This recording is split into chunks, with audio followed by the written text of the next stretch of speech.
اور جب تمہارے لڑکے بالغ ہو جائیں تو ان کو بھی اسی طرح اجازت لینی چاہیے جس طرح ان سے اگلے یعنی بڑے آدمی اجازت حاصل کرتے رہے ہیں۔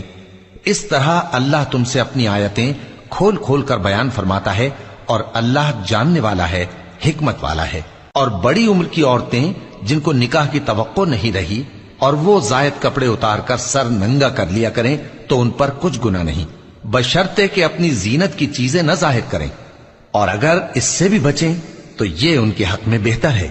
اور اللہ سنتا ہے، جانتا ہے۔ نہ تو اندھے پر کچھ گناہ ہے اور نہ لنگڑے پر اور نہ بیمار پر اور نہ خود تم پر کہ اپنے گھروں سے کھانا کھاؤ، یا اپنے باپ دادا کے گھروں سے، یا اپنی ماؤں کے گھروں سے، یا بھائیوں کے گھروں سے، یا اپنی بہنوں کے گھروں سے، یا اپنے چچاؤں کے گھروں سے، یا اپنی پھوپھیوں کے گھروں سے، یا اپنے ماموؤں کے گھروں سے، یا اپنی خالاؤں کے گھروں سے، یا اس گھر سے جس کی کنجیاں تمہارے ہاتھ میں ہوں، یا اپنے دوستوں کے گھروں سے۔ اور اس کا بھی تم پر کچھ گناہ نہیں کہ سب مل کر کھانا کھاؤ یا جدا جدا۔